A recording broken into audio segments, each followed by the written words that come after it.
Hello.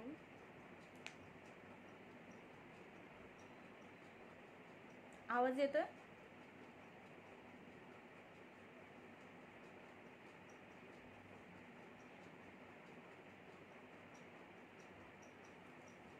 आवाज येतोय?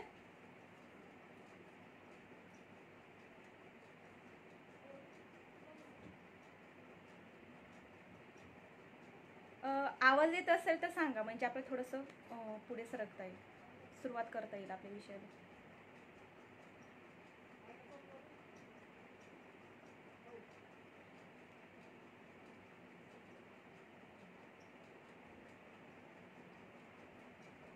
Clear येतोय आवाज माझा?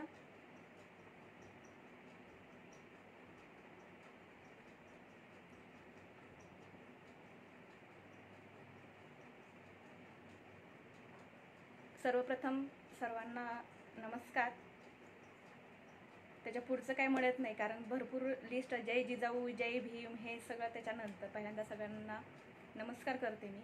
आणि पुरोगामी विचारमंच नाशिक यांच्यातर्फे जे आज 18वं पुष्प आहे की क्रांतीसूर्य महात्मा ज्योतिराव फुले ते डॉक्टर बाबासाहेब आंबेडकर या दोघांच्या जयंतीनिमित्त जी काय आत्तापर्यंत वेगवेगळी व्याख्यानं झालेली आहेत, तर ती अतिशय समाजभान ठेवून प्रत्येकाने इथे कोणी विचारवंत असेल, कोणी लेखक असेल. आता मी सामाजिक क्षेत्रातील आहे, त्याच्यामुळे मी आलेले अनुभव आणि माझा जो विषय आहे तो मी थोडक्यात तुम्हाला सांगणार आहे. तर आपण आपल्या विषयाकडे वळायच्या अगोदर सर्वप्रथम मी या संयोजक समितीमध्ये जे काही सर्वजण आहेत, कॉम्रेड अशोक डफाडे सेलमधून, कॉम्रेड मारुती कसाब उदगीरमधून, डॉक्टर सोमनाथ कदम कणकवली, आमच्या उस्मानाबाद जिल्ह्यातल्या सामाजिक कार्यकर्त्या माननीय जोशीलाताई लोमटे, तसेच डॉक्टर प्रल्हाद दुधाने नाशिक, तसेच डॉक्टर विशाल जाधव नाशिक, या सर्वांनी मिळून हा जो अतिशय व्याख्यानमालेचा विषय आयोजित केलेला आहे. तर मला वाटतं की आजचं जे आपलं सत्र आहे हे 18वं पुष्प या व्याख्यानमालेचं या दोघांच्या महामानवांच्या जयंतीनिमित्त आयोजित केलेलं आहे. सर्वप्रथम मी त्या संयोजन समितीचे आभार मानते, कारण मला थोडं का होईना इथे बोलण्याची संधी मिळणार आहे. त्याच्यामुळे आपण आणि माझा विषय जो आहे तो माझ्याशी निगडीत आहे असं मी समजते. कारण मला वाटतं अगोदर मी जिजाऊ ब्रिगेडची जिल्हाध्यक्ष होते उस्मानाबाद जिल्ह्याची, त्याच्यामुळे महिलांच्या सानिध्यामध्ये आणि तसं पाहिलं तर मला ग्राउंड लेवलवर काम करायला खूप आवडतं. म्हणजे महिला, कदाचित मी एक महिला म्हणून तो माझ्यासाठी जिव्हाळ्याचा विषय असेल. त्याच्यामुळे जोशीलाताईंनी सुद्धा खूप छान विषय माझ्यासाठी दिलेला आहे की महात्मा फुले यांची स्त्रीमुक्ती चळवळ आणि आजची स्त्री. तर बघायला गेले तर हा खूप मोठा विषय आहे. म्हणजे मला वाटतं जेवढं मी याच्याविषयी बोलेल ते कमीच पडेल. तर सर्वप्रथम आपण महात्मा फुले यांची स्त्रीमुक्ती चळवळ या विषयाकडे अगोदर येऊयात. म्हणजे त्याच्यासाठी मला महात्मा फुलेंच्या काळामध्ये जायच्या अगोदर तत्कालीन स्त्रियांची परिस्थिती काय होती याच्याकडे आपण अगोदर जाऊयात. मला असं वाटतं की त्यावेळी स्त्रियांचं जीवनमान कसं होतं हे सुद्धा आपण बघणं गरजेचं आहे. म्हणजे की जिथं धर्म, परंपरा, संस्कृती याची बीजे समाज मनावर अतिशय खोलपणे रुजलेली होती आणि तशामध्ये हे समाजकार्याचं, स्त्री उद्धाराचं कार्य करणं महात्मा फुलेंसाठी सोपं नव्हतं. त्यांना का वाटलं, मला हा नेहमी प्रश्न सतावतो, का वाटलं महात्मा फुलेंना की स्त्रियांना शिक्षणाची दारी खुली करावीत म्हणून? बाकीच्यांना तर कुणाला वाटलं नाही, किंवा ज्यांना कुणाला वाटलं असेल त्यांनी तिथपर्यंत समाजकार्य किंवा समाज प्रबोधनाचं कार्य किंवा महिलांच्या उद्धाराचं कार्य त्यांच्या इतकं, त्यांच्या मानाने कुणी इतकं केलेलं नाही. मग त्याच्या अगोदर काय होतं, स्त्री म्हणजे काय होती, तर फक्त चूल मूल, म्हणजे ते तर आताही आहे, चूल मूल तर आताही आहे, पण त्याच्याही पलीकडे त्यावेळेसची परिस्थिती जर बघायला गेली तर धर्मांधाने कर्मकांडामध्ये स्त्री अतिशय पिचून गेलेली होती. म्हणजे मी कोण आहे, माझा जन्म कशासाठी झालेला आहे आणि मी या समाजाचं काही देणं लागते का, किंवा माझे काय अधिकार आहेत याचंही तिला भान नव्हतं. म्हणजे चूल मूल कर्मकांड रूढी परंपरा याच्यामध्येच ती अडकलेली होती.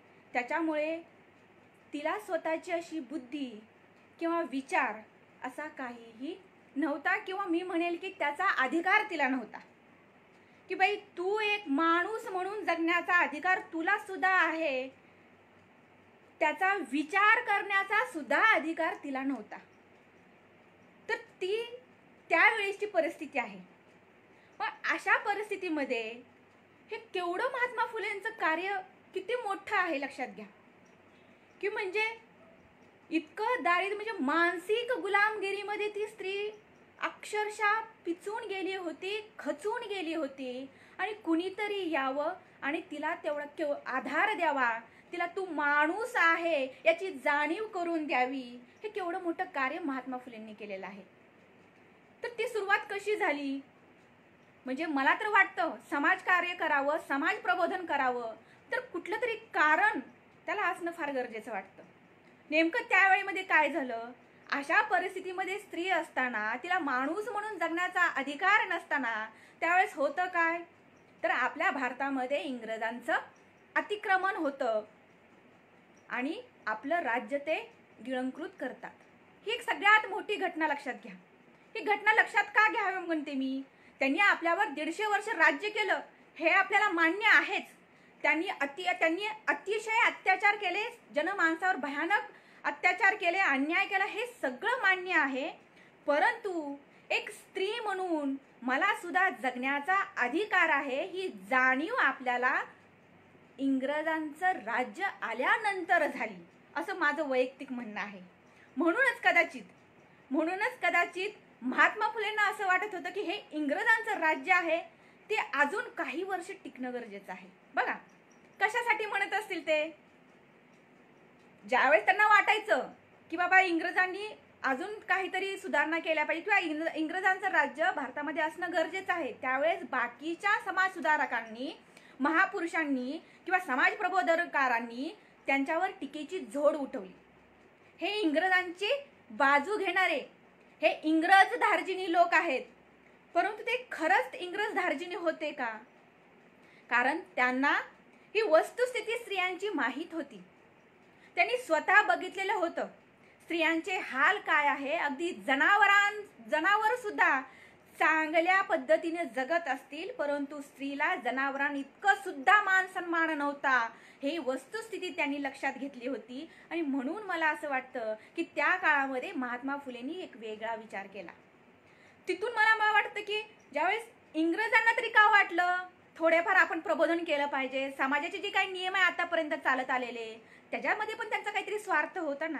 म्हणजे बदल कोण करू शकतो किंवा सुधारणा म्हणजे तरी नक्की काय, म्हणजे निसर्गाने दिलेल्या नीतिमूल्यांचा किंवा घटकांचा किंवा त्या घटकांची अंमलबजावणी करणे म्हणजे सुधारणा.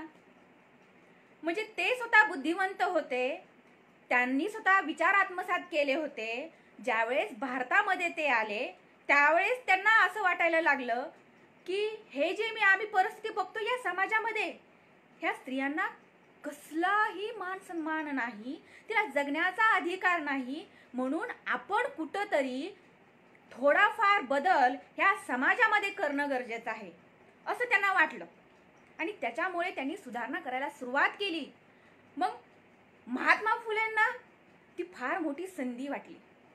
बाकीचे मी म्हणत नाही की बाकीच्या महासुधारकांनी, महामानवांनी सुद्धा स्त्री उद्धाराची खूप कामं केलेली आहेत. मला वाटतं महर्षी कर्वे असतील, गोपाळ गणेश आगरकर असतील, बाकीचे जे काय होते त्या सर्वांनी प्रयत्न 100% केले, रानडे असतील. परंतु ज्योतिबा ही खरं तर ज्ञानाची मशाल होती. त्यांनी ते मर्म ओळखलं होतं. जर स्त्रीला पुढे आणायचं असेल तर शिक्षण हा एकमेव आधार आहे. कारण आपणही म्हणतो की एक स्त्री शिकली तर अखंड पिढी ही सुशिक्षित होते, शिकली जाते, ते घर पिढ्यानपिढ्या सुधारते. केवढा मोठा हा विचार ज्योतिबांनी दिलेला आहे आपल्याला. आणि तो स्वतःच्या म्हणजे आपण नेहमी म्हणतो की दुसऱ्या सांगे ब्रह्मज्ञान, स्वतः कोरडे पाषाण. म्हणजे त्यांनी असं म्हणलं का की माझी बायको 4 भिंतीच्या आतमध्ये राहावी, तिने उंबरा कुठे ओलांडू नये, पण मी मात्र जगाला तत्वज्ञान, महिलांनी पुढे गेलं पाहिजे, स्त्रियांनी पुढे आलं पाहिजे, त्यांच्या ज्या चाकोऱ्या आहेत त्या चाकोऱ्यातून त्यांनी बाहेर पडलं पाहिजे, हे त्यांनी दुसऱ्या स्त्रियांना सांगितलं का? कारण त्यावेळेची परिस्थिती फार भयान होती.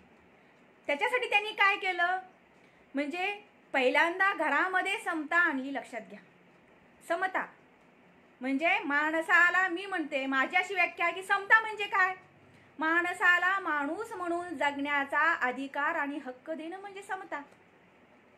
म्हणजे आपल्या घरामध्ये जी आलेली आहे, जी आपल्याकडे बघून आपल्या कुटुंबाचा सगळा पूर्ण भार ती स्वतःच्या ह्याच्यावर खांद्यावर घेते आणि तिला म्हणून आपण माणूस म्हणून जगण्याचा का अधिकार देऊ नये, हा एवढा मोठा विचार महात्मा फुलेंनी केला. आणि त्याच्यासाठी सगळ्यात मोठी सुरुवात अगोदर घरातून केली, म्हणजे सावित्रीबाईंना शिक्षण दिलं. पण त्याने प्रश्न सुटणार नव्हता. लक्षात घ्या, म्हणजे स्त्रीमुक्ती चळवळ जर समजून घ्यायची असेल तर आपल्याला फार लांबपर्यंत पहिल्यांदा विचार करावा लागेल तत्कालीन परिस्थिती. कारण त्या काळाची परिस्थिती आणि आताची परिस्थिती फार तफावत आहे. म्हणजे तेव्हाचे नियम आता लागू होणार नाहीत. तर त्या दृष्टीने हे फार मोठं धाडस होतं की त्यावेळेमध्ये असं धाडस कुणीही करायला धजावत नव्हतं. त्याचे परिणाम त्यांना काय भोगावे लागले हे तुम्हाला सगळ्यांना माहीत आहे, इतिहास सगळ्यांना माहीत आहे, बरोबर आहे. म्हणजे सावित्रीबाईंना असेल, महात्मा फुलेंना असेल, समाजाने कशा प्रकारची वागणूक दिली. हा समाज तरी कोण आहे, तुम्ही आम्ही लोकच ना. पण तरीही हा जो काही बदल आहे तो कुठंतरी पचनी पडत नव्हता लोकांच्या. कारण आम्हाला फक्त स्त्री म्हणजे फक्त उपभोगायची वस्तू, याच्या पलीकडे स्त्रीचं अस्तित्वच आम्हाला मान्य नाही, अशी जी समाजामध्ये विचारसरणी होती ती याला कुठेतरी ह्या दोघांना विरोध करायला कारणीभूत होती. मग तिथून म्हणजे मुळावर घाव घालायला महात्मा फुलेंनी सुरुवात केली होती आणि त्याच्यामुळे त्यांच्यावर विरोध म्हणा किंवा त्यांचा अपप्रचार म्हणा जास्त प्रमाणात व्हायला लागला. कारण फार वेगवेगळे समज, म्हणजे बाई शिकली तर काय होईल, अखंड पिढी, म्हणजे एवढ्या प्रकारचे अत्याचार, एवढ्या लोकांनी मानसिक त्रास दिला तरी सुद्धा आमचा हा महात्मा फुले डगमगला नाही. आणि सावित्रीमाई सुद्धा त्यांच्या हाताला हात देऊन, खांद्याला खांदा लावून त्यांच्या बरोबर ह्या परिवार किंवा समाज प्रबोधनाच्या या डोहामध्ये स्वतः उतरली. केवढं आयुष्य आरामाचं जीवन होतं. तुम्हाला माहित आहे महात्मा फुलेंची फक्त स्त्री उद्धारक म्हणून भूमिका नाहीये किंवा ती त्यांची तेवढी ओळख नाही. लक्षात घ्या, महात्मा फुलेंची काय ओळख आहे, ते स्वतः सुद्धा कॉन्ट्रॅक्टर होते, उच्च शिक्षित होते, प्रचंड श्रीमंत होते. परंतु एवढं सगळं असताना त्या दोघांना का वाटलं आपण चांगलं आयुष्य आरामाचं जीवन असताना आपण स्वतःच्या आयुष्यात मात्र करून घ्यावं का वाटलं असेल, याचा विचार आपण काहीतरी करावा लागेल की नाही. माझ्याकडे आज सगळ्या सुखसोयी आहेत, परंतु तरी सुद्धा मी कुणाचं तरी देणं आहे, मी या ज्या समाजाने मला भरभरून दिलं आहे त्या समाजाला माझी ज्यावेळेस चांगली परिस्थिती येईल त्यावेळेस त्या समाजाची परतफेड किंवा त्या समाजाच्या ऋणातून उतराई कसं व्हायचं आहे एक माणूस म्हणून आपण ठरवलं पाहिजे. आणि त्या दृष्टीने त्यांनी तो विचार केला. पण हा विचार आताच्या काळामध्ये का वाटत नाही, बरोबर आहे. आपण फक्त स्त्रीवादाच्या गप्पा मारतो. आता मी दोन्ही भूमिकेबद्दल बोलणार आहे. स्त्रीवाद काय आहे किंवा स्त्रीवादाची व्याख्या नक्की काय आहे याच्याबद्दल सुद्धा बोलणार आहे. कारण विषयच माझा आहे की महात्मा फुले यांची स्त्रीमुक्ती चळवळ आणि आजची स्त्री, फार मोठा विषय आहे तो. मला वाटतं 1-2 तास त्याला पुरणार नाहीत, कारण मी इतिहास सांगत नाही, मी वास्तव सांगते. इतिहासाने तुम्हाला प्रेरणा मिळेल, इतिहासाने तुम्हाला प्रेरणा मिळेल, पण पुढचा इतिहास जर निर्माण करायचा असेल तर वास्तवावर तुम्ही बोललं पाहिजे. त्याच्यामुळे त्यांनी सगळे बदल केले. काय काय बदल केले लक्षात घ्या. म्हणजे आत्ता सुद्धा आम्हाला एखाद्या समाजामध्ये किंवा एखादं कार्य, एक पुनर्विवाहाचं सुद्धा उदाहरण घेऊयात, किंवा एक बालविवाह थांबवायचा असेल, आत्ता सुद्धा त्याची गरज लागते आम्हाला. आत्ता सुद्धा बालविवाह होतात, वास्तव आहे हे. मी सुद्धा बालविवाह प्रतिबंधक त्या समितीमध्ये किंवा त्यांच्यासोबत त्या लोकांमध्ये काम केलेलं आहे. 12-13 वर्षाचे किंवा जिला लग्न म्हणजे काय याची व्याख्या सुद्धा माहीत नाही, त्यांचे विवाह केले जातात, ठरवले जातात. कशासाठी? हे कुठं येऊन बसतं, हे कशासाठी एवढं सगळं होतं, याचा विचार आपण केला पाहिजे ना.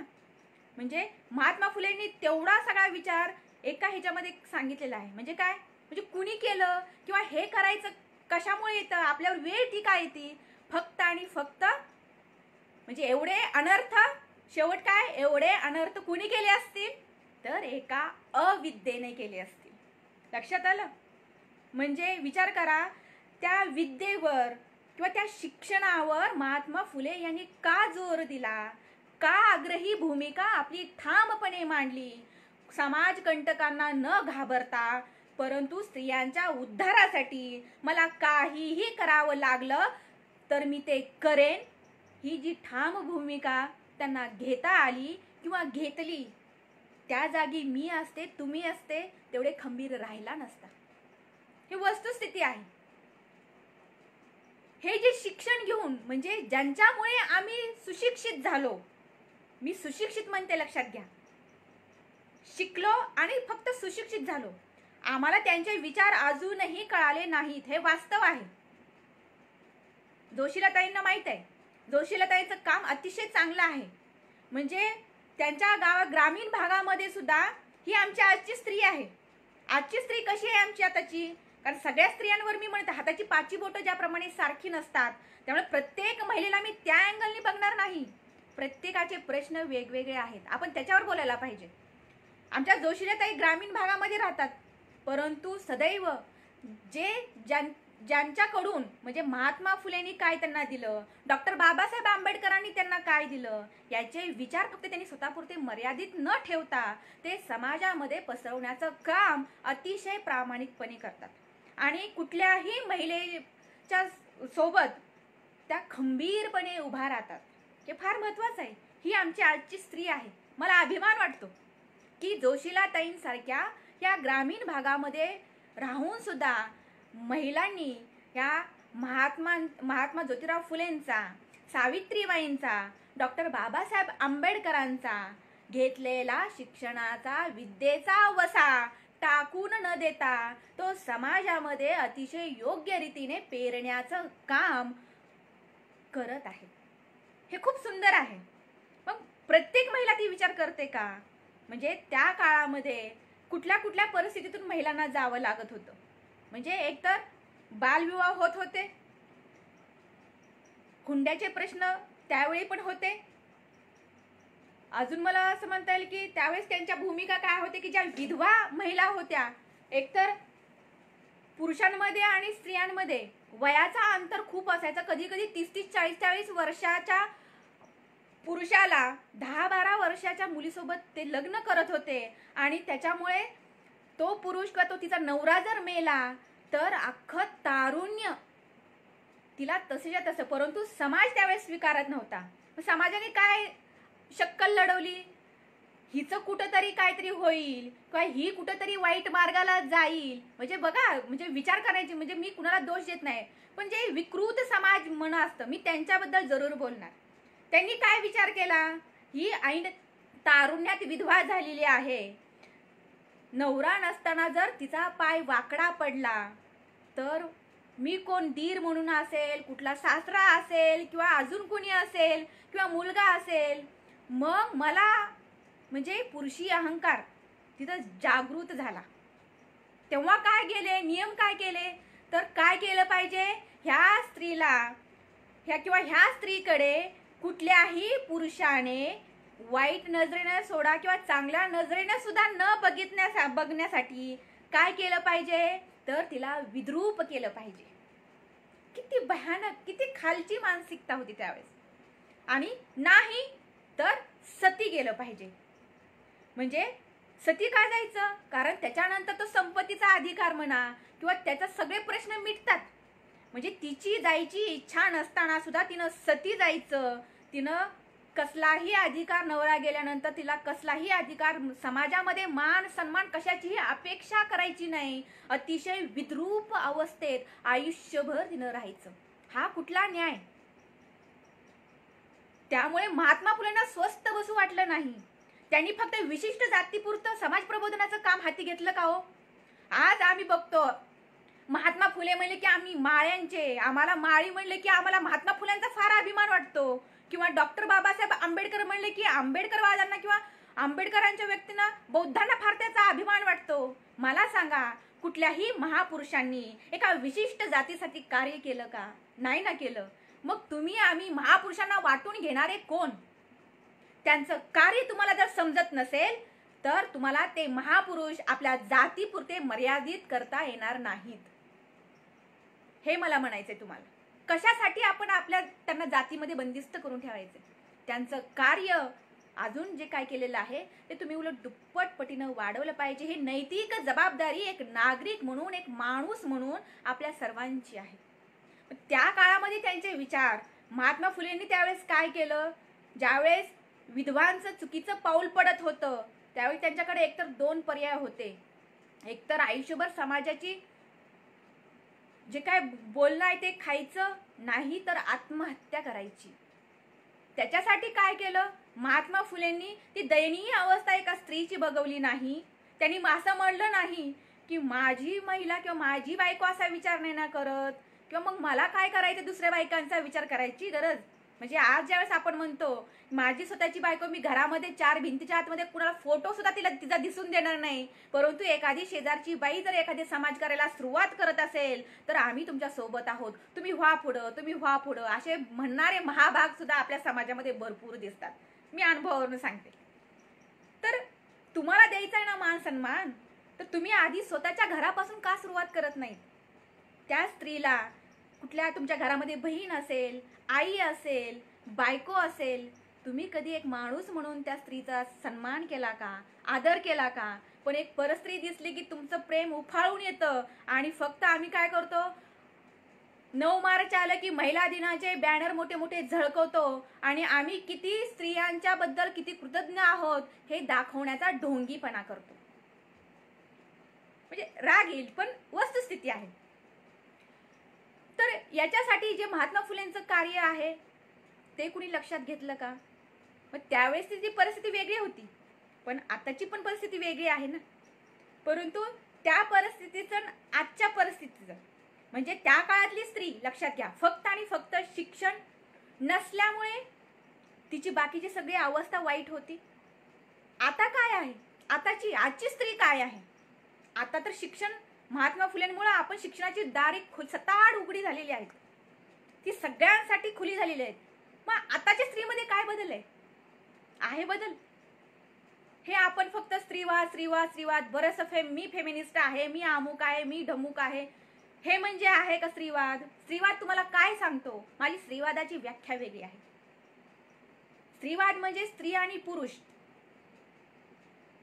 मग ते कुणी नवरा बायको असू देत, प्रियसी प्रियकर असू देत, आई मुलगा असो, कुठलंही नातं असू देत, समतेची भाषा त्यांनी, त्या समतेच्या भाषेचा स्वीकार करून समाजाला आपण काय देऊ शकतो, समाजाला एक पाऊल पुढे कसं आणू शकतो, हा विचार म्हणजे मला वाटतं की स्त्रीवाद आहे. स्त्रीवाद म्हणजे काय वेगळं नाही की मला माझ्या हक्कांची, मला अधिकार पाहिजेत, मला हक्क पाहिजेत म्हणून नवऱ्याला उठसूट टॉर्चर करणं किंवा पुरुषाला कमी लेखणं. म्हणजे दोन्ही बाजू मी तुम्हाला सांगत आहे. एकीकडे स्त्रीवादाची व्याख्या चंगळवादाने घेतलेली आहे आणि बोटावर मोजण्या इतपत ज्या काही स्त्रिया आहेत त्या अतिशय बारीक विचार, सूक्ष्म निरीक्षण करतात. म्हणजे फक्त पुस्तकी ज्ञान घेणं म्हणजे फक्त सुशिक्षित असणं आणि त्याच्यानंतर आम्ही आमची बौद्धिक क्षमता तपासून समाजामध्ये काय चांगलं आहे काय वाईट आहे किंवा आम्हाला एक चांगला समाज कसा करता येईल याचा विचार करणं म्हणजे खरं शिक्षण घेणं. म्हणजे अशा पण काही स्त्रिया आहेत, परंतु मला वाटतं की आजची स्त्री किती विभागामध्ये विभागलेली आहे. आजच्या स्त्रियांचे प्रश्न आणि त्या काळांचे स्त्रियांचे प्रश्न हे फार वेगवेगळे आहेत. आपण म्हणतो की पाश्चिमात्य संस्कृती आपल्यावर हावी झालेली आहे. ते जरी सत्य असलं, मला वाटतं अमेरिकेमध्ये वगैरे तर मिनिटाला 100-200 काही घटस्फोट होत असतील. त्यांचा विचार करण्याचा दृष्टिकोन वेगळा आहे. म्हणजे बाबा की तुझं माझं पटत नाही ना, किंवा विनाकारण डोकंदुखी करून घेण्यापेक्षा काय घटस्फोट घेऊन आपण दोघंही रिकामं होऊ. तू तुझं आयुष्य जग, मी माझं आयुष्य जगतो. पण ते विचार आपल्या या भारतामध्ये आपल्या या संस्कृतीमध्ये रुजणं शक्य आहे का? कारण कारण आपली परिस्थिती वेगळी आहे, तिकडची परिस्थिती वेगळी आहे. तो नियम इकडे लागू होणार नाही.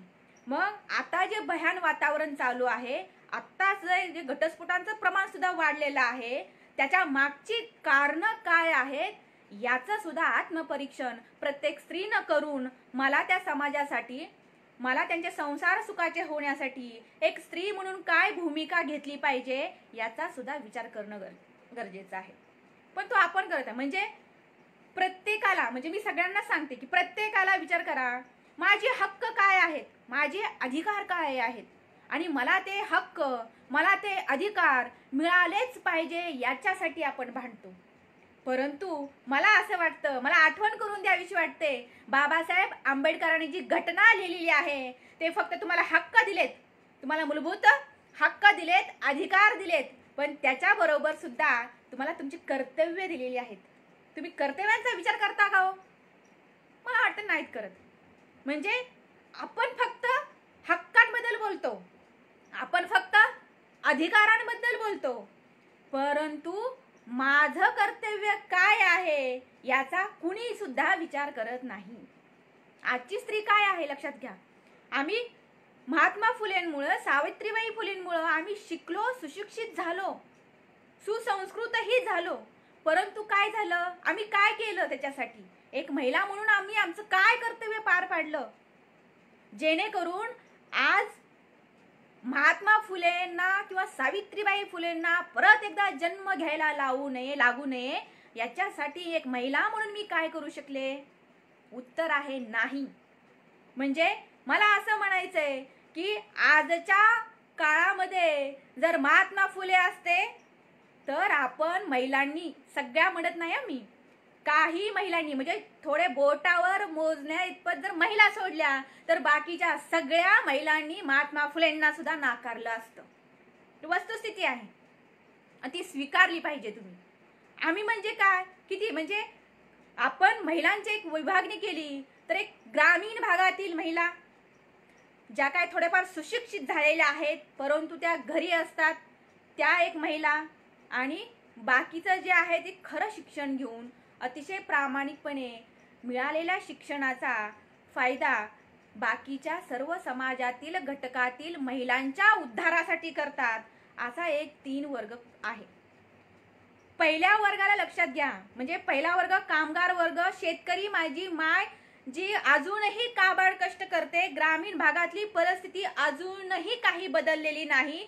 तिला अजूनही वाटतं की त्या काळामध्ये महात्मा फुले आलेत म्हणून महिलांची सुधारणा होऊ शकली, मला सुद्धा कोणीतरी महात्मा भेटला पाहिजे आणि माझे हे प्रश्न, ज्या काय माझ्या व्यथा आहेत त्या ज्योतिबानं जाणून घेतल्या पाहिजेत. कारण तिचा प्रश्न बघा, तिला काही तुमच्या स्त्रीवादाशी देणं घेणं नाहीये. ग्रामीण भागातील महिलेशी तिचं काय आहे, नवरा कसाही दारुडा असू देत, कसाही व्यसनी असू देत, जुगारी असू देत, परंतु त्याला सोबत घेऊन हा संसाराचा रहाटगाडा अतिशय चांगल्या पद्धतीनं चालवला पाहिजे, हे तिचं ध्येय आहे. ती काही बघत नाही, माझी 2 लेकरं, माझा कुटुंब, भले नवरा काही पण मारू दे दररोज, दारू पिऊन तिला त्रास देऊ दे, याच्याशी तिला देणं घेणं नाही. पण डोक्यामध्ये फक्त एकच आहे की मला माझा संसार चांगल्या पद्धतीनं करायचा आहे, मला माझ्या कुटुंबाला पुढे न्यायचं आहे. याचा आम्ही शिकलेल्या महिलांनी कधी विचार करायचा? ज्या शिकूनही अजून जे काही नवऱ्यांचे नोकरी असतील, बिझनेस असतील, त्याच्यामध्ये आम्ही इतकं गुरफुटून गेलोय की नवऱ्याने जे दिलेलं आहे मस्तपैकी खायचं, आभूषणे अलंकार घेऊन मिरवायचे आणि टीव्ही सिरियल बघत बघत बघत आमचं बाकीचं आयुष्य व्यतीत करायचं. मग बाकीच्या ज्या काही बोटावर मोजण्यात स्त्रिया आहेत, ज्यांना मनापासून वाटतं की मी माझं कुटुंब बघून सुद्धा मी समाजाचं काहीतरी देणं लागते आणि त्या दृष्टीनं मला समाजासाठी काहीतरी केलं पाहिजे आणि ती करण्याचा प्रयत्न ती करते. परंतु 2 नंबरची 2 वर्गातली स्त्री काय करते? हिला काहीही काम नाही, हिला प्रपंच संसार स्वतःचा काय नाही, बोंबलत बाहेर फिरते. म्हणजे आम्ही एवढे मूर्ख आहोत? एक स्त्री म्हणून हा वाद आहे, लक्षात घ्या. आपला स्त्रीवाद म्हणजे काय पुरुषांविरुद्धच नाही, काय नाही. आधी आपण एक महिला म्हणून दुसऱ्या महिलेला कधी समजून घेणार आहोत, ही आजची स्त्री आहे आणि आजचा सगळ्यात मोठा गहन प्रश्न आहे. मान्य आहे, मला मान्य आहे की महात्मा फुलेंमुळं, सावित्रीबाई फुलेंमुळं आमच्या आयुष्यामध्ये आमूलाग्र बदल झालेत. विविध क्षेत्रामध्ये महिला आकाशाला गवसणी घालत आहेत. परंतु बाकीच्या स्त्रियांचं काय? सगळ्याच स्त्रिया त्या मापदंडामध्ये बसत नाहीत. बाकीच्या स्त्रियांचं अजूनही त्या तिथेच आहेत. आम्ही कधी ग्रामीण भागामध्ये डोकवलं नाही. मला माहिती आहे, मी शेतकऱ्याची मुलगी आहे लहानपणापासून आणि मला आवड आहे. ग्राउंड लेवलवरती मी बघते, त्या स्त्रीचं जगणं बघते, मनाला व्यथा होतात. म्हणून एवढं करून सुद्धा मला असं वाटतं की मी त्या महिलेला हातभार देऊ शकले, तिला सक्षम करू शकले, तर मला कुठेतरी आत्मिक समाधान. परंतु त्याच्यासाठी सुद्धा शिक्षण हा एकमेव पर्याय आहे आपल्यासमोर. शिक्षण म्हणजे डॉक्टर बाबासाहेब आंबेडकर सुद्धा म्हणले होते की शिक्षण हे काय आहे? वाघिणीचं दूध आहे, जो पिल तो गुरगुरल्याशिवाय राहणार नाही. मग आमच्यामध्ये, महिलांमध्ये हा बदल कधी होईल? नाहीला नाही म्हणायची ताकद, किंवा मला माझं काहीतरी अस्तित्व आहे, मला फक्त चूल मूल याच्या पलीकडेच फक्त मर्यादित राहायचं नाही, तर मला अजूनही स्वतःची ओळख निर्माण करायची असेल तर मला काय केलं पाहिजे? हे कशामुळे येतं? हे विचार का बदलतात आपल्याला? कधी बदलतात? तर फक्त आणि फक्त शिक्षणामुळे. म्हणजे त्या काळामध्ये महात्मा फुलेंना ते समजलं होतं, ते उमगलं होतं आणि म्हणून त्यांनी जे प्रयत्न केले. खरं तर माझ्या प्रत्येक माऊलींना मी सांगू इच्छिते की तुम्ही फक्त 4 पुस्तकं वाचू नका, किंवा ती वाचून फक्त आम्ही वेल एज्युकेटेड आहोत असं म्हणण्यापेक्षा मी माझ्या एका गरीब माऊलीला मी तिच्यासाठी काय करू शकते, तिचं दारिद्र्य, तिचं दुःख, तिच्या वेदना कशा समजून घेऊ शकते, हे आजच्या स्त्रीनं करणं गरजेचं आहे. आणि हा खरा स्त्रीवाद आहे. या 2 वर्गातल्या महिलांचं ते काम आहे. तुम्ही ग्रामीण भागातल्या महिलांमध्ये काय बदल करता येईल आपल्याला, ते आपण बघणं गरजेचं आहे. आणि तो स्त्रीवाद, ती आजची स्त्री की मी माझं कुटुंब बघत बघत सुद्धा आसपास काय चाललेलं आहे याच्याकडे बारीक लक्ष ठेवते. जगात काय घडामोडी चाललेल्या आहेत याच्यावर सुद्धा मी माझं बारीक लक्ष ठेवते आणि त्याच्यासाठी मी माझं स्वतःचं आत्मचिंतन करते. त्याच्यावर मत व्यक्त करण्याचा अधिकार, त्याच्याबद्दलचा विचार, हे सुद्धा मी करायचं, ही सुद्धा माझं कर्तव्य आहे आणि मला त्याच्यामध्ये सहभागी व्हायचा अधिकार आहे. म्हणजे मी काय जर चुकीचं बोलत असेल तर मला सांगा, कारण मला इतिहास सांगण्यामध्ये अजिबात रस नाही. मी वास्तवावर बोट ठेवते, कारण वास्तवाचे चटके मिळालेले आहेत, ते अनुभवलेले आहेत आणि कुठंतरी माझं मन सुद्धा खिन्न होतं की आपलं हे शिक्षण आपण आपल्या पुरतं मर्यादित नाही ठेवायचं. माझ्यामुळे एखादी महिला छोट्याशा व्यवसायामध्ये, म्हणजे खरं सक्षमता किंवा महिला सबलीकरण, मला वाटतं 1975 महिला सबलीकरणाचं धोरण पूर्ण जगाने स्वीकारायला लावलं. जागतिक संघटनेनं महिला धोरण 1975ला जाहीर केलं. परंतु त्याचं काय कुठं गाजावाजा केला का, किंवा पार्ट्या जश्न असं काय केलं का, किंवा बॅनरबाजी केली का? तर नाही. तर त्या जागतिक संघटनेनं प्रत्येक देशाचा सर्वे केला. कुठे गरज आहे. आणि म्हणून त्यांना वाटलं की आपण महिलांसाठी हे 10 वर्ष जे आहे ते महिलांचं धोरण म्हणून आपण जाहीर करूयात. आणि 1975 हे जागतिक महिला धोरण म्हणून जाहीर केलं. आमच्या काय जीवनामध्ये काय परिवर्तन आलं आम्हाला मान्य आहे. म्हणजे आजची स्त्री प्रत्येक क्षेत्रामध्ये, वेगवेगळ्या क्षेत्रामध्ये स्वतःच्या स्वकर्तृत्वावर मोठी गगन भरारी घेते. परंतु जिथे कायदे बदलले जातात, जिथे ही सिस्टीम सगळी बदलण्याची शक्यता आहे, ते राजकारण, तिथं आपण मागे आहोत असं हे माझं म्हणणं आहे. आणि त्या राजकारणामध्ये सुद्धा ज्यांचे विचार प्रगल्भ आहेत, वैचारिक ज्यांची पात्रता आहे, त्यांनी आवर्जून राजकारणामध्ये सुद्धा सक्रिय असणं गरजेचं आहे. कारण जोपर्यंत राजकारणामध्ये महिला लोकप्रतिनिधींची वाढ होत नाही, तोपर्यंत आपल्याला अधिकार, हक्क, त्याच्यामध्ये कायदे करण्याचे जे काही तरतुदी असतील तर त्या बाकीच्या कुणी करणार नाही. त्याच्यासाठी तुम्ही सक्षमपणे उभं राहणं तिथे सुद्धा गरजेचं आहे आणि ते केलं पाहिजे. फक्त बाहुले, कुठल्याही क्षेत्रामध्ये बाहुले अजिबात होऊ नका. ती तुमची प्रतिमा नाही. आपला इतिहास आहे. म्हणजे महात्मा फुलेंच्या काळामधल्या सुद्धा स्त्रिया ज्यांनी शिक्षण घेतलं त्या स्त्रिया कशा झाल्या. म्हणजे 11 वर्षाची चिमुरडी मुक्ता साळवे, मी आणि माझा धर्म याच्यावर केवढा तडकाफडकीनं जबरदस्त निबंध लिहू शकते. ताराबाई शिंदे, मी माझं महिलांना आग्रहाने सांगेन की आवर्जून प्रत्येक महिलेनं हे ताराबाई शिंदे यांचं स्त्री पुरुष तुलना ग्रंथ वाचावा. म्हणजे तिनं वैयक्तिक, त्यांनी ताराबाई शिंदे काय पुरुषांवर आकाश होता का? नाही. जी वस्तुस्थिती आहे ती अतिशय चांगल्या पद्धतीनं मांडलेली आहे. आणि पुरुष वर्गावर सुद्धा माझं काही राग नाही. कारण मला असं वाटतं की स्त्री आणि पुरुष ही निसर्गानं निर्माण केलेली 2 रत्ने आहेत. आणि ती किंवा त्या समाजरथाची 2 चाके आहेत. तर ती अतिशय चांगल्या समान वेगाने चालली पाहिजे. तर हा चांगला समाज प्रगल्भ होईल. समाजाची प्रगती त्याच वेळेस होणं शक्य आहे. म्हणून मी प्रत्येक महिलांना सांगते, इथं बऱ्याचशा महिला आहेत, परंतु दुर्भाग्याची गोष्ट आहे की हा विषय जो आहे, महात्मा फुले यांची स्त्री मुक्ती चळवळ आणि आजची स्त्री, हे जे कोणी ऑनलाईन 40 का किती मला वाटते दिसते, त्यात किती महिला ज्या आहेत त्या आवर्जून माझे विचार ऐकतात. म्हणजे बघा, मला ह्याचं सुद्धा वाईट वाटतं. म्हणजे आपण आपले विचार आपल्या महिलांपर्यंत पोहोचणार आहोत का? किती महिला आहेत त्यांना मनापासून वाटतं बाबा एखाद्या महिलेचे विचार आपण जाणून घेतले पाहिजे, आपण तिच्यासाठी काहीतरी केलं पाहिजे. किंवा एखादी महिला जर पुढं जात असेल तेव्हा आजच्या स्त्रीनं काय केलं पाहिजे की तिला, तू करतेस ना तर मी तुझ्या सोबत आहे, असं होताना दिसतं का? पण नाही. म्हणजे होतं काय, त्याच्या अगदी उलट होतं.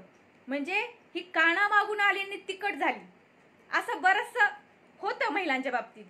सपोज एखादी दिसायला छान आहे, तिचं बोलणं सुद्धा अतिशय उत्कृष्ट आहे, त्याच्यामुळे समोरच्याला तिचं व्यक्तिमत्व भावेल, त्याच्यामुळे समोरचा मदत करेल, तिला थोडंसं प्रोत्साहन देईन. पण जी मागे असणारी स्त्री आहे तिनं तो विचार करता कामा नये की हीच आली, हिलाच सगळे मानतात, मग माझं काय? तूही तुझ्या परीने प्रयत्न कर ना. तू कुठं कमी पडते? तू तुझ्या परीने प्रयत्न कर. पण तिच्यावर द्वेष करणं, तिचा मत्सर करणं, तिच्याशी जलसी निर्माण करणं हा स्त्रीला शोभत नाही. तू काय करायला पाहिजे? आजच्या स्त्रीनं काय केलं पाहिजे? कुठलीही आज जाती, म्हणजे स्त्रीला कुठलीही जात नसते, स्त्री ही स्त्रीच असते, लक्षात घ्या. आपण जातीपातीचा विचार करायचाच नाही. होतं काय आता, अतिशय मला दुःख, म्हणजे ज्यावेळेस एखाद्या जातीच्या मुलीवर, महिलेवर अन्याय होतो, लक्षात घ्या, त्यावेळेस आपल्या जातीचा फार आपल्याला अभिमान होतो. मग लगेच जात जागृत होते की लगेच आपण सगळे एकत्र येतो. त्यावेळेस महिला, परंतु त्यांना माहित नसतं हे जातीचं राजकारण ज्यांनी केलंय ते वेगळे आहेत. पण आपण एक स्त्री म्हणून प्रत्येक घटनेकडे बघणं गरजेचं आहे आणि महिलांवर होत असलेल्या अन्यायाच्या विरुद्ध आपण आवाज उठवणं हे सुद्धा गरजेचं आहे. आणि कुठलीही महिला, म्हणजे नाण्याच्या 2 बाजू आहेत. आज बरेचशा बाबतीत स्वातंत्र्य म्हणजे त्याचा स्वैराचारामध्ये सुद्धा महिलांनी वापर करायला काही कमी केलेला नाही. म्हणजे अतिशय वेगवेगळे केसेस बघतो आपण टीव्हीवर सुद्धा किंवा काय, की ज्यावेळेस स्वइच्छेने शरीर संबंध ठेवतात परंतु ज्यावेळेस त्या पुरुषाकडून काही देणं आलं नाही किंवा काय तिच्या पुढच्या काय नाही भागलं किंवा गरजा काय दिल्या नाहीत की लगेच काय होतं, याने माझ्यावर बलात्कार केला. म्हणजे याचा सुद्धा महिलांनी कुठंतरी विचार करणं गरजेचं आहे की आपलं व्यक्ती स्वातंत्र्य आणि त्या व्यक्ती स्वातंत्र्याचा आपण कशा पद्धतीनं वापर करतोय याचं कुठंतरी प्रत्येक महिलेनं विचार करणं गरजेचं आहे. आणि प्रत्येकाने मला वाटतं का तर प्रत्येकाचे विचार कुठं कुठं माझे हे विचार म्हणजे मी पण काय परिपूर्ण नाही, परंतु माझं काम आहे पटो अथवा न पटो, कारण हे माझे विचार आहेत. म्हणजे प्रत्येकालाच ते पटले पाहिजेत असंही नाही, कारण परत एकदा मी येते की डॉक्टर बाबासाहेब आंबेडकरांनी काय दिलेलं आहे, प्रत्येकाला अधिकार दिलेला आहे बोलायचा. आणि तुम्ही ऐकावं न ऐकावं, विचार पटले तर जरूर ऐका, आणि नाही पटलं एक विचित्र म्हणजे मीडियामध्ये पण काय होत आहे आता, आजची स्त्रीबद्दल पण बोलते मी की वेगवेगळ्या पक्षाचे माध्यम वगैरे झालेले आहेत, पण माध्यमांनी ह्या स्त्रीवादाला खूप खालच्या थरावर घेऊन गेलेत असं माझं म्हणणं आहे. म्हणजे ते थोडंसं चुकीचं असले, परंतु होतं काय, जे आता बघतो कुठलीही वैयक्तिक किंवा एखाद्या पक्षामध्ये एखादी महिला गेली, होतं काय ट्रोलिंग. म्हणजे तुम्ही त्या पक्षाच्या विचारधारेला तुमचा विरोध असेल किंवा काय, पण एक व्यक्ती म्हणून तुम्ही किती खालच्या थराला जाणार, किंवा अमुक एखाद्या मंत्र्याचं कुठल्या आमदाराचं काम आवडत नसेल तर तुम्ही त्या महिलेचे त्याच्या बायकोवरून त्याच्या बहिणीवरून जे गलिच्छ भाषा वापरता ते तुम्हाला शोभा देत नाही. म्हणजे प्रत्येकाने म्हणजे याच्यासाठी फक्त स्त्रीवाद किंवा फक्त स्त्रियांची चळवळ ही स्त्रियांनीच चालवली पाहिजे असं नाही. कारण मी आताच मगाशी म्हणलेलं आहे की जसं आपण हक्कांसाठी भांडतो, जसं आपल्या अधिकारांसाठी भांडतो, तसं आपल्या कर्तव्यासाठी सुद्धा भांडलं पाहिजे. म्हणजे स्त्रियांची कर्तव्य स्त्रियांना सुद्धा माहिती असलीच पाहिजेत, लक्षात घ्या.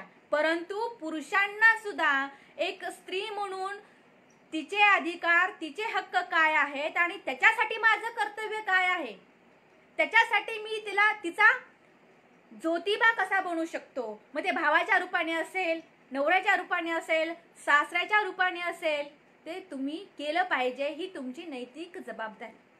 कारण समाज घडवण्याचा एकाने कुणी ठेका घेतलेला नाही, नाही स्त्रीने घेतलेला आहे किंवा नाही पुरुषाने. समाज फक्त दोन गोष्टीवर चालतो, स्त्री आणि पुरुष. आणि समाजाची प्रगती करायची असेल, समाज प्रगतीपथावर न्यायचा असेल तर या दोन गोष्टी सारख्या गतीने चालायला पाहिजेत. आणि माणूस म्हणून एकमेकांचा सुद्धा विचार होणं गरजेचं आहे.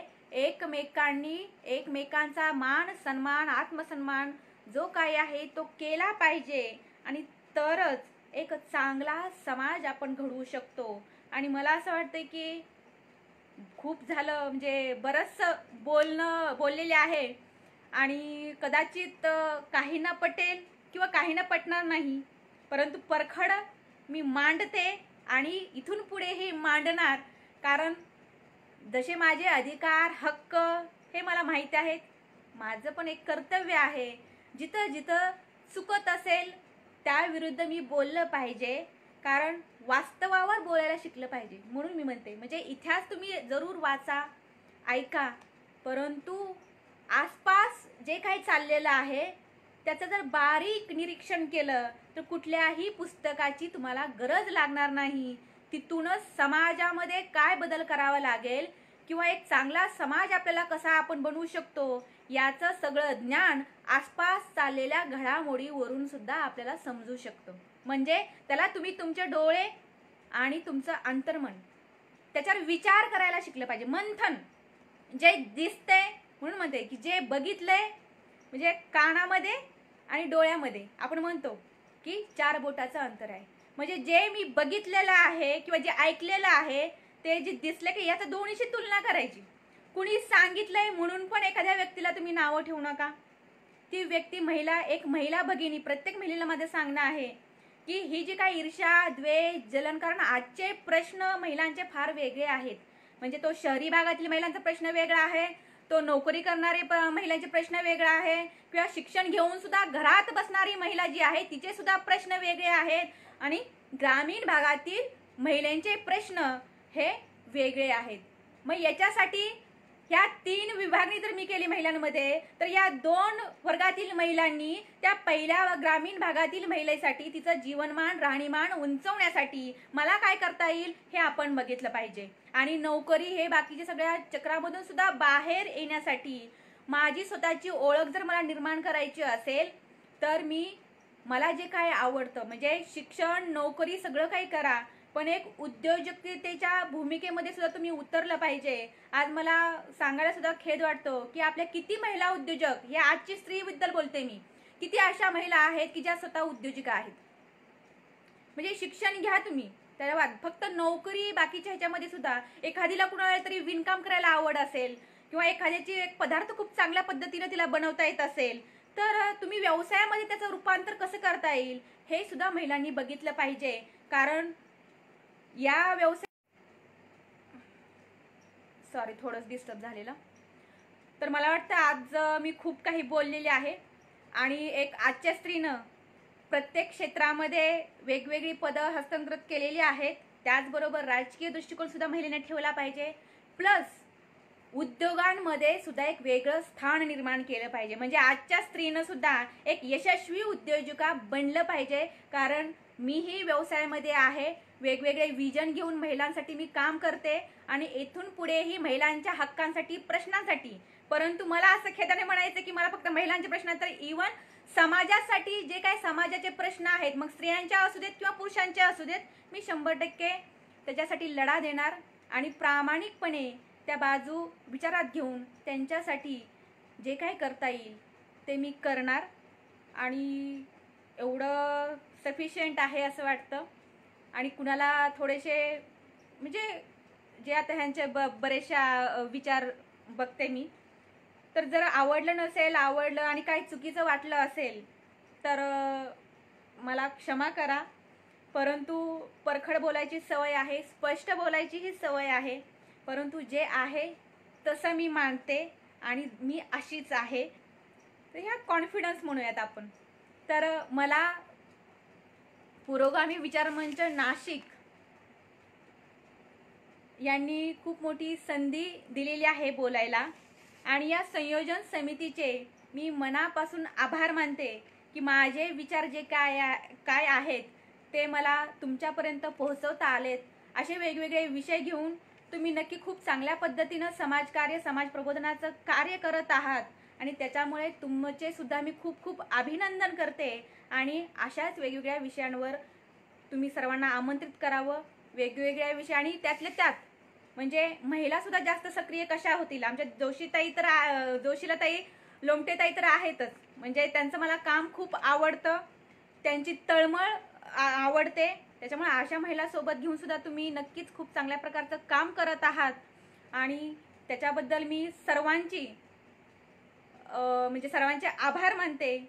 आणि आपला जो विषय झालेला आहे तो थोडासा समजला असेल त्याच्याबद्दल काय भारत.